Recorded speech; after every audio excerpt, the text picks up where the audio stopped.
again, you all know what syllables are. You can count syllables like bosses. I know you can.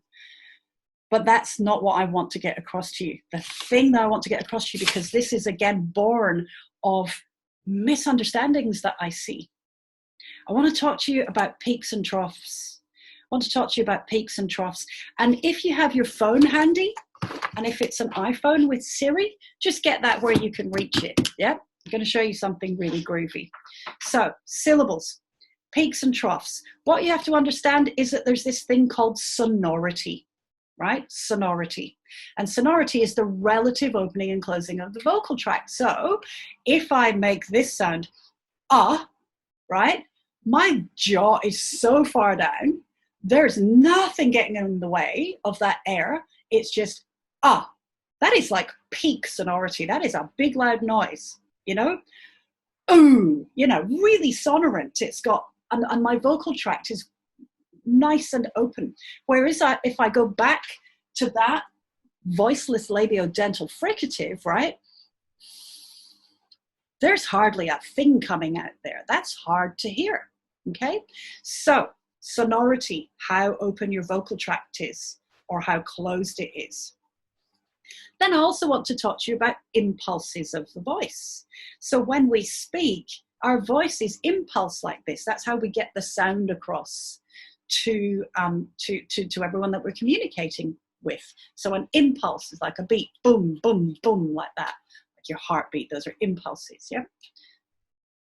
There are phonemes. Every phoneme can be classified also as sonorant or obstruent. Now, again, this is not for you to teach your kids. This is for you to be able to, in any discussion with any educator anywhere, go, yeah, I have a full conceptual understanding of syllables, right? I want you to have a full conceptual understanding of it. So if we're talking about syllables, you need to know what sonorants and obstruents are. It's really easy. We can measure how open your vocal tract or how obstructed your vocal tract is using spectrographic equipment. And that's like this machine where you speak into it in a vacuum, right? You speak into it and it sends out these like waves, these signals that you know, show where the most acoustic information was, right? So every beat, boom, bada, boom, bada, boom. So if you get Siri, right? Has everyone got Siri now who has an iPhone? What I want you to do is go, and I want you to actually, this is the phrase you're going to say into Siri once you summon him or her. You're going to say, boom, bada, boom, bada, boom, bada, boom, like that, okay? You're going to pretend that you're a drum, all right? So has anyone got their Siri there? Hey, Siri. Boom, bada, boom, bada, boom, bada, boom, bada, boom, bada, boom, bada, boom. Can you see what Siri's doing? I'm here. He's giving me a voice spectrogram. Or she. I don't know whether your Siri's female, but mine's male.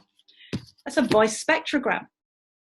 It shows where the peak sonority is on every word you said.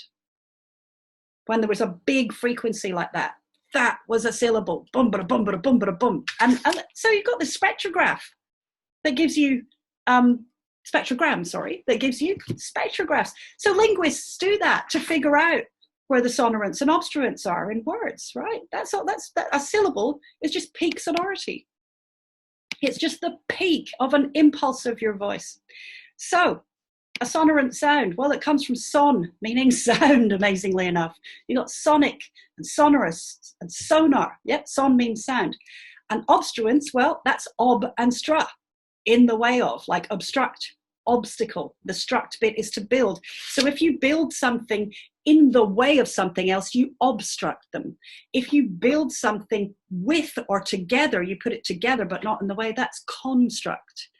Here's a little bit of morphology 101. So an obstruent got in the way, sonorant, nothing got in the way. Now usually that's vowels and consonants. That's the difference between vowels and consonants.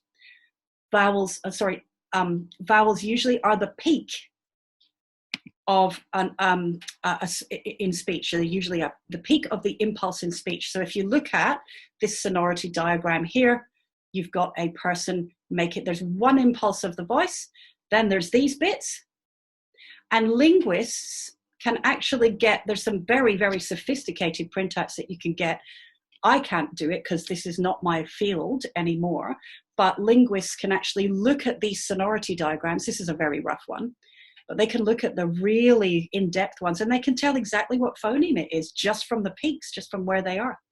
But anyway, this would be something like very quiet consonant, vowel, and then a bunch of consonants at the end.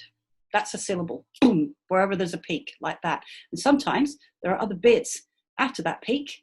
Yep, like if we say the word stretched, the eh is the peak, and the st, you know, and the ch, t afterwards is the calming down again of that impulse. That's what a syllable is. So peaks show, so in a voice spectrograph, peaks show sonority. They show how open your vocal tract is. So sometimes it's not a vowel. Sometimes it is a consonant that's making that peak. For instance, if you say the word bottle,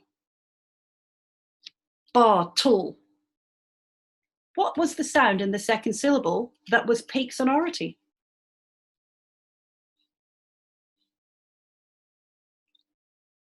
It's the same sound that you make when you make this sound. Bottle. Ooh. Yep. Sometimes people will transcribe it with a little schwa before it, but a lot of the time they just put a line underneath to go, that's the peak, even though it's a consonant. So you can't just say a syllable is a vowel sound. It's not. It's a peak in your impulse, the impulse of your voice. And that's why people they start to fight with one another and go, well, there's only one syllable in the word oil. Well, it depends on how many impulses you've got there. Does that make sense?